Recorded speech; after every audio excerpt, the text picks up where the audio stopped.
Everyone, welcome to the 2023 Australian Pole and Aerial Championships info session. My name's Deb Roach. I'm the treasurer of the Australian Pole Sports Federation. We are a not-for-profit organisation responsible for running the championships that give Australian athletes the opportunity to represent their country at the International Pole Sports Federation's World Pole and Aerial Championships each year. I am joined by Sarah May Monaghan. Hi, I'm Sarah May. I am an IPSF endorsed coach and I'm coaching the Team Stargazer team this year. In 2022, I judged the competition along with Deb, who will be judging this year as well. And in 2021, I won the Masters 40 Plus Professionals Pole Sports category. And I will be also competing this year in hoop sports. Woo! Let's get started. Today, we are going to be talking about all 5 divisions of the Australian Pole and Aerial Championships that you could be competing in this year. And we'll be starting by just talking about the apparatus for the Pole and the Aerial Championships. So we're going to ask if you have your questions ready, that you keep those questions until the end, and maybe we'll cover them off. But if we don't, please hit us up once we open up for that. We will keep a strict time limit to 30 minutes today. I'll just quickly let you know about the poles. So the poles are brass. They are 4 meters in height and they're made by Lupit. They are single piece. They will be exactly 3 meters apart and they are beautiful. Nicest poles I have ever used. They are really, really lovely to pole on. They are 45 millimeter diameter. They are currently in Cairns, but we will get them to Sydney very, very soon. The Australian Pole and Aerial Championships has taken place 3 times previously in Cairns, but obviously it's a little bit regional and remote. So we're moving it here to Sydney to make it more accessible to a larger number of athletes. I'll hand over now for you to talk about hoop. So with the hoops, there are 3 hoop diameters. So we use powder coated untaped hoops. They are 2-point hoops. And they are, if memory serves, they are 2.5 centimeters in diameter. The ones that we are using are the X-Pole 2-tabbed hoops. There are 3 diameters that you can choose from, and the diameters for this competition are measured from the outside of the hoop, not from the inside of the hoop. So the largest size is 100 centimeters, which you may be familiar as a 95 centimeter hoop because the internal diameter is 95. We have a 95 centimeter hoop and we have a 90 centimeter hoop. So these are, again, measured from the outside diameter. So the internal diameter is 95, 90, and 85 centimeters. In terms of rigging, there are 3 heights that the bottom bar of the hoop can be rigged to. It's 140 centimeters, which is about here on me. It's 170 centimeters, which is 2 centimeters taller than I am.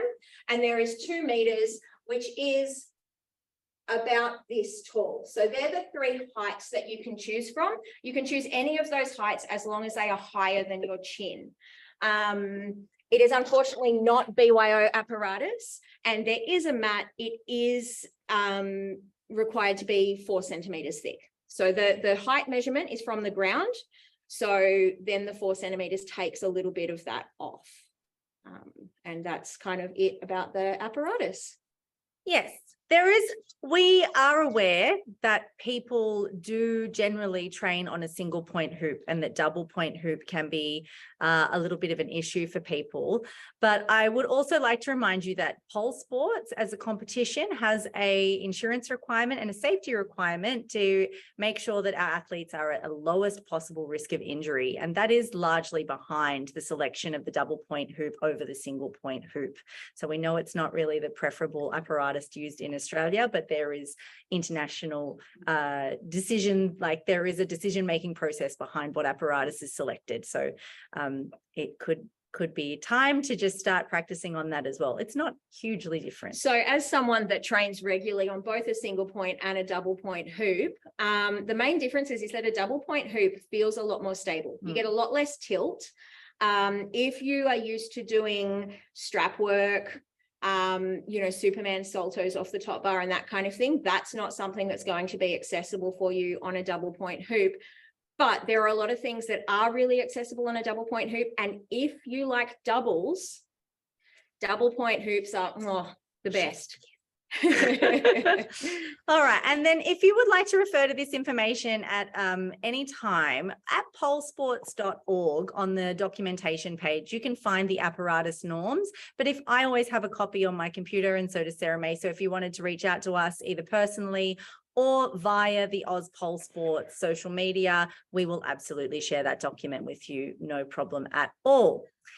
All right. The next thing we are going to talk about this morning is, this afternoon, is the artistic competitions for pole and aerial. So the only real difference with these two competitions is the apparatus that you're competing on. And this is a lot like the normal types of other competitions that you've competed in the past, with a couple of key differences. So this is still your routine to your chosen music that you create to tell your story. We want to see creativity and originality on the stage. This is a national event after all, but it still invites, amateurs, semi-pro and pro and elite athletes. But we have a couple of costume regulations that, because it is an IPSF national event, so all competitions, you don't show your gluteal fold, really important. Also, we have a strap limitation, so no less than 1 centimeter in width for the strap, and we try to encourage 8 centimeters from the 8 centimeters from the collarbone. So we require that athletes comply with the costume requirements. On that, if you have made your best effort to meet the costume requirements, but for instance, I have a hungry bum. Me too. It eats my shorts no matter what I do. And when I competed, from memory, I think I did get a gluteal fold deduction. So if your gluteal fold does become visible, as long as you are wearing your best effort, you're not going to be disqualified. You will receive a deduction, a 1-point deduction. But as long as you're not, coming out there in a G-banger, if you've made every effort to cover your gluteal fold and your gluteal fold becomes exposed during your routine, you will get a 1-point deduction. You will not be disqualified. Cool. And so it's just, this is an Olympic recognized code, and it's an Olympic recognized competition. So they have requirements of us that we need to comply with. And that is what differentiates us from other competitions. So it's the costume regulation. We don't do heels. For artistic, you can wear other kinds of shoes, which are detailed in the regulations that we've shared in the event link. And if you just search shoes or footwear, you will find all of that information in there, but it's not heels. And you do need to submit your costume pictures before the competition. And while I will need to confirm this with the IPSF, something that actually came up yesterday in the aerial. So for any aerialists out there, based on the wording in the code, it looks like you can wear gaiters, so trapeze boots, if that's something that's helpful to you. If that is something that you're interested in, though, please just hit me up, because I will be seeking clarification on that from the IPSF. Cool. So yeah, the artistic codes are very similar to other competitions, and that means that if you are entering a state heat for APC, that you can lengthen that routine, reuse it, and go again. So you are more than welcome to do that. You can, if you're investing all that time and energy and effort training and polishing a routine, you might as well get it on a national stage in both competitions. It is just giving you the best bang for your buck. Also, our competition's smaller, and you have a much higher chance of ending up on the podium. So it's, there's a lot in it for you. So if you have any questions about artistic, please pop them in the chat now. I'll just check the chat for you to see if anything's coming up. So artistic, any questions?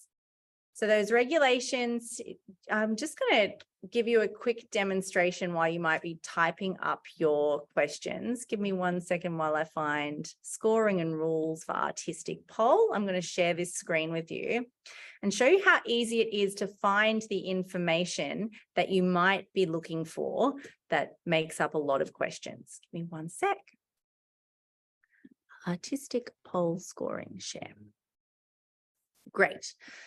So this is the artistic pole document, the regulation, scoring and rules that I've shared in the event for you. But if you want to know what your division is, oh, here we go. We've got divisions and categories, and we can see that they are on page 3. So I'm just going to go to page 3. Oh, that worked really well. I don't think that's working for me at all. But anyway, you can see down here, we've got amateur, semi-professional and professional. We've got the different ages. So ages from 14 to any age, really. And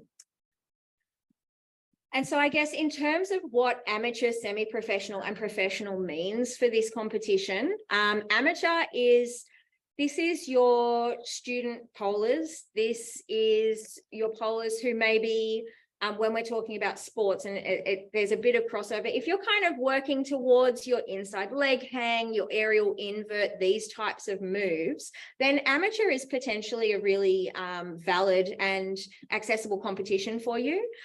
Semi-professional, so if you have ever been paid to teach or perform pole, then you would need to enter artistic pole as a semi-professional. If you have ever been paid to teach or perform aerial hoop, then you would need to perform artistic aerial hoop as a semi-professional at the lowest.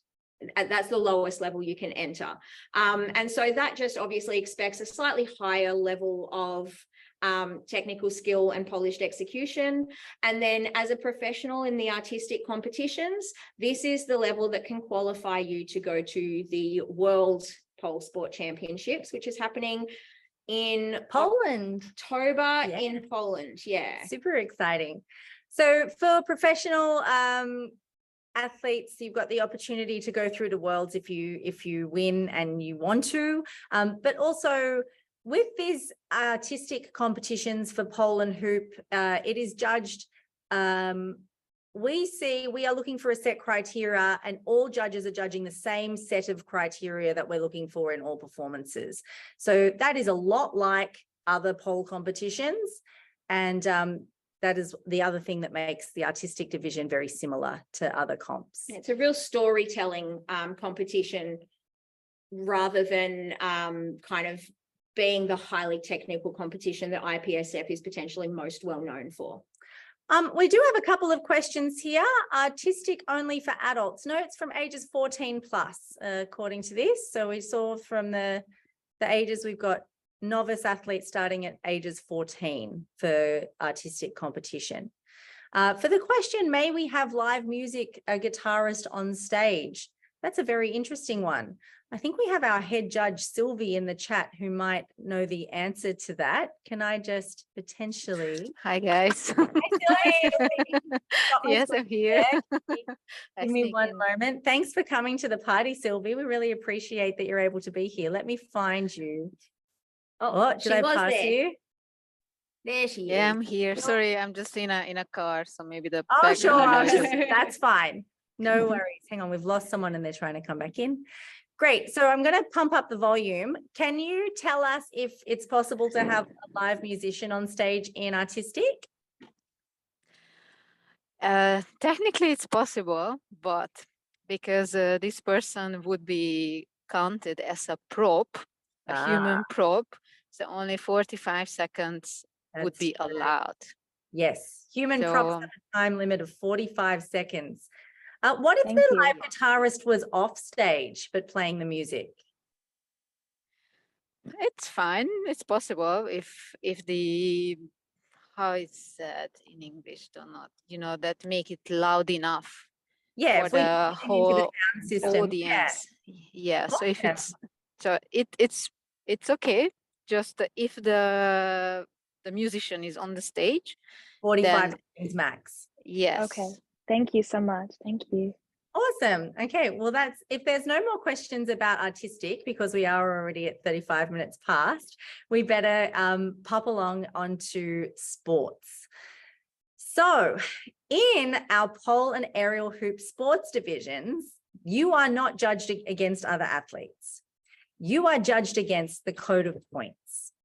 So we have these codes of points here. I'll also be able to share them with you in a moment. Depending on what division you're entering in, you will have a different number of compulsory moves to choose from, some flex, some strength, some spins on static, some spins on spinning.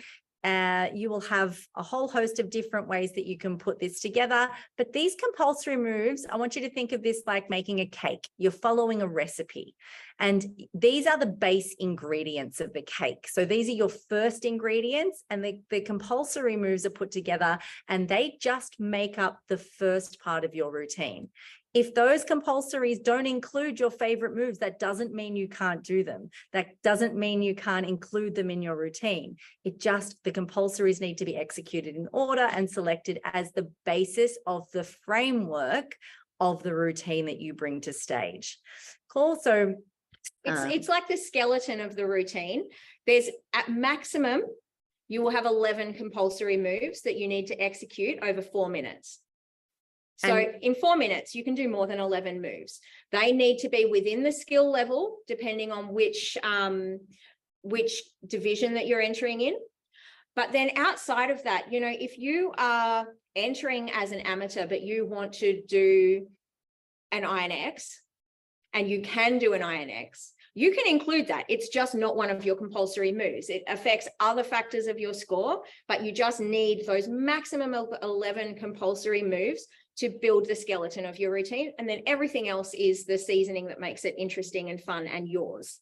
And also increases your level of difficulty. So your overall score, even if you don't get all of your compulsories, it's not compulsories that make or break the champions of pole sports. It's the way that you decide to layer, like Sarah May said, this is the skeleton, what layers of muscle and fascia and skin you pop on top, and you know what your organs look like in this body that is the routine that you present for pole sports. So I'm sure that you'll have a lot of questions about these ones. So the 5 championships that we have definitely on the day are the artistic pole, the artistic aerial hoop, then we've got the pole sports and the aerial hoop sports. So therefore the 5th is parapole, and that is it is run pretty much the same as your amateur and novice requirements of the pole sports code. There are very few differences, but it is its own championship. And if you win at that, you also get, and you are elite by competing in parapole, but there's only 9 compulsories and slightly less time on stage, 3 minutes 50, I believe. But if you win, you get to go to World, which is awesome. That is our 5th championship. Now, there is also the potential to have a 6th championship on the day if people want it. Ultra pole is another thing that IPSF runs at the Worlds. We haven't had it in Australia yet. I think we need to go to another level of education and get this year under our belt before we actually start doing it. It's a lot of fun. It's a battle style competition. I can't wait to do it, but I just want us to get comfortable and familiar with the first 5 before we start chucking it into the mix. It's really cool. Like you have a little pole battle. They're freestyle battles, and it's going to be awesome when we can finally bring that to Australia. But I'm not sure that this year would be the year. If you want to talk about ultra pole, not today. Just going back to parapole, while it's its own separate competition, separate from pole sports, if you are interested in competing in parapole, then to find the rules, regulations, and the ways in which parapole is different to pole sports, you need to look in the pole sports code of points. And then there is an addendum at the back. It's addendum 3 for parapole. And this breaks down how the parapole competition is different from regular pole sports, what the different requirements are, and how it is judged and what the judges are looking for in terms of that. It also helps you select your categories, which are really important for your paperwork. Now, we do have a question here. We've got Glenn asking, beyond the compulsory moves, can the rest of your routine include moves which don't appear in the code? Yes. Yep, absolutely. Like we said, the compulsories are just the skeleton. You can do whatever you want. You can be interesting, creative. We actually have a separate judge, which is looking for artistic and creative expression in your pole sports routine. And if you bring interesting moves that aren't in the code of points, that will definitely lift your level. And can I just say, as someone who has judged a competition, watching the same combination of moves over and over again gets a little boring. So if you can bring something different and interesting that's not in the code, words are hard. If you understand what I'm saying, if you can bring something different and interesting that's not in the code, while also incorporating your compulsories, you're probably going to have more engagement from the judges. And the audience. Yeah, definitely. Yeah, and you'll love your video. If you're doing something that you really enjoy, that's interesting for you, you'll like your performance and you'll like your video a lot more. Great. So I would like to share the code of points for this one as well, just to quickly show you through the divisions. And then while I'm sharing the screen, team, please come up with your I'm going to do it for the aerial hoop. It's pretty much similar. We just like to give equal attention to both different. And with aerial hoop, because Deb did mention before that for pole, you've got flexibility moves, strength moves, spins on spinning pole, spins on static pole, and deadlift moves in the compulsories. On hoop, you have flexibility moves, strength moves, and balance moves. And then you also get to have an athlete's choice move, which needs to be from the code. So it needs to be either flexed, strength, or balance. But you get to choose which ones you build out. And then the divisions the types of moves are different for doubles than they are for single athletes. Sarah May's a pretty funky unicorn. She's actually competing in hoop this time, whereas she did pole the year that she won Masters. All right, so here we go. We are in the aerial hoop code of points. I've already been looking at the age groups and the categories, so I'm at the right page. Yes. So we've got, all right, senior women, senior men, mixed juniors, mixed novice, Masters 40 plus women, Masters 40 plus men, doubles youth mixed, and doubles senior mixed. So this is talking about worlds, so from ages 10 up, and then the divisions, so categories and divisions is just above. You'll see again, we've got the amateurs, but for this one, there's no semi-pro in sports. It's straight through to pro if you've ever been paid to perform or compete, or you're an instructor. And then elite is obviously people who want to go to worlds. You can self-select as elite if you think you're a national talent that should be representing Australia or your own country, because we are an open competition on if you don't have an IPSF registered federation in your country, you can compete here in Australia, which is what Glenn's doing from over the ditch. If you want to compete in elite, that is the category, the division, that will get you through to the worlds. All right, I'm going to stop that screen share there, because that gives you can see it's right at the top of the documents for the codes of points, where you can see your divisions and categories. We have another question. So the rules on scoring and judging thanks, Joanna, it's a great question. There are, yes, the scoring sheet and the judging requirements are in the document that we've shared. I'm just going to go over to the artistic scoring rules. So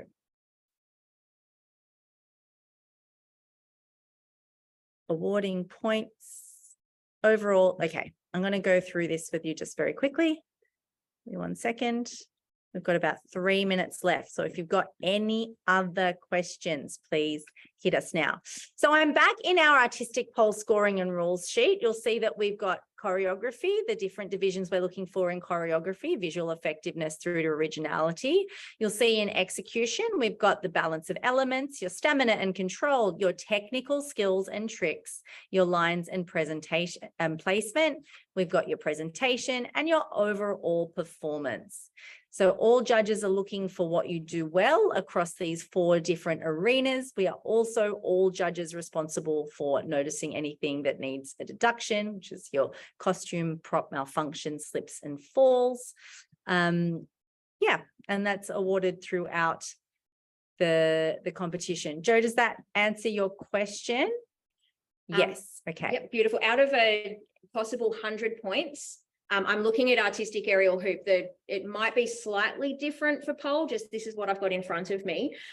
Your technical skills is worth up to 5 points out of a possible 100 points. Your lines and placements separate to your technical skills is worth a possible 5 points out of 100 points. And then in terms of your stamina, again, that's 5 points out of a possible 100. Projection, poise and confidence, 5 points out of a possible 100. But this is all, so there's a scorecard in the code. In the code. And that will tell you what the weightings are for each different thing that is assessed during your artistic routine. Yeah, and it's fairly evenly spread throughout. Okay, I'm going to stop the screen share again. We'll need to wrap up very shortly. So any last questions, please hit us now. Chloe has asked what time the comp starts each day. Now, this is going to be dependent on how many athletes we have register. So it won't be before 8 a.m. and that would be our earliest start time. We would need like more than 60 competitors to start any earlier than that. And as much as I would love for that to be our life, I don't think it will be this year. So we're anticipating a 9 a.m. start both days and probably about a 4 to 4:30 p.m. finish.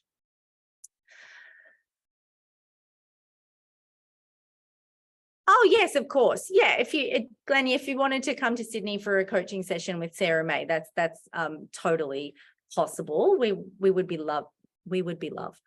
very happy, or we would love to accommodate you here. And if you did want an IPSF registered coach to look over your routine, Sarah May will have a little bit of time from April 23rd. For 1 week. For 1 week. In that week. So I'm a full-time uni student as well. So my time is very, very it's hard to get. She doesn't have a lot of it. But in that week of the 23rd, I do have a little bit of time available for Zoom consultations as well as in person if you wanted to do that. Other than that, I mean, you're welcome to message me, but my books are pretty well closed for privates at the moment. Yeah. We have another question, which is about studios in Sydney where you might be able to rehearse prior to the competition. Whilst we haven't arranged anything specifically yet, we do know of a studio that has the 2 45mm poles that are set at the correct distance, and another studio that has the ability for us to rig some hoops, which is actually very close to the venue. So we will get in touch with them and see what we can arrange leading up to the event so that you'll be able to book training space. So we will sort that out for you closer to the day. Something else that's probably worth mentioning is that as a competitor in the Australian Pole Sports or Pole and Aerial Championships, you do need to either represent a studio or be an independent competitor. If you represent a studio, you need to have a studio tracksuit. So not the pants match. You can't wear leggings, they're not allowed. No, you can't wear leggings, but you need to have either a singlet or a t-shirt, and the logo can't be more than 10 centimeters. And then the same, you need a sporting jacket. It can't be like a tracksuit hoodie. It needs to be a sporting jacket. All the regulations about that are also in the code. Search for the word tracksuit. Yeah, but you do need to do that. And your studio, if you're representing a studio, you need to have the studio registered. It's free for the studio to register with the federation. They just need to go to ozpolsports.org and follow Get their membership, unless you'd like a things. certificate, in which case we love donations of $10 to give you a certificate. We are a not-for-profit. We love donations. But yeah, so that is a condition. You do need to either represent a studio, or you can be an independent competitor. But I believe if you're going to be an independent competitor, you still need to have a tracksuit, but it needs to be the Australian Pole Sports Federation tracksuit. So if you hit up the federation, We can get you the design for sort that. you out Yeah. with the purchase link for the tracksuit. Cool. And I guess the last thing that we need to finish with today, because we do need to finish, we're going to close with the requirements for your deadlines of submission. So the deadline for your submissions and all your paperwork is technically, is it 4 weeks or has it gone to 6 weeks now? I think I saw something from Sylvie. I'm not sure. I got nothing Okay. to do with that. All right. So from what I 4 weeks, It's 4 all- weeks it's still before the 4 weeks. competition. If they want to have a head judge check on the 6 forms, weeks. then 6 weeks. Right, that's why I got confused. Good. All right. So if you want the head judge to look at your forms and make sure that you don't get any penalties or deductions for filling out your paperwork incorrectly, you need to submit it at 6 weeks before and pay for the head judge checking fee. But if your paperwork is not due until 4 weeks before. Now, if you are entering in artistic, there is not a lot of paperwork for you to submit. There's not a great deal. It's not the same as with pole sports. We do still need to get your theme and your technical sheet before 4 weeks. That's Yeah, simple it's form. very simple. But for everyone that's intending to compete, the sooner you register, the sooner we can get your athlete travel packs ready. So the sooner we have an idea, you can register at any time beforehand. It's only the paperwork that we need at 4 weeks out.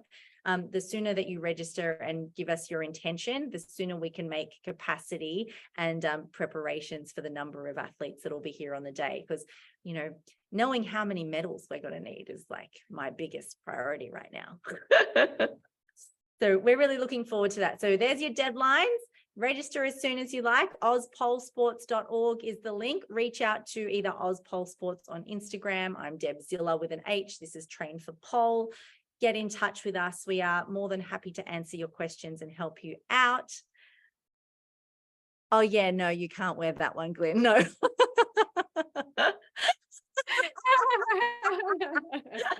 It has to be the sports tracksuit, only the logo, just a little one on the jacket, just a little one on the top. Although that sounds like a wonderful tracksuit and I'd really like one, it's not okay for the competition. All right, I'm really grateful for your time today. Thank you so much for being here. If you know people that missed out today and you'd like to share a link, we'll post a link to this video once I've edited and popped it up on YouTube within the next 3 days. And yeah, if you've got any questions, get in touch. Thanks for being here, and we look forward to seeing you at the 2023 Australian Pole and Aerial Championships. Woo! Thanks, guys. See you All right, later. see you. Bye.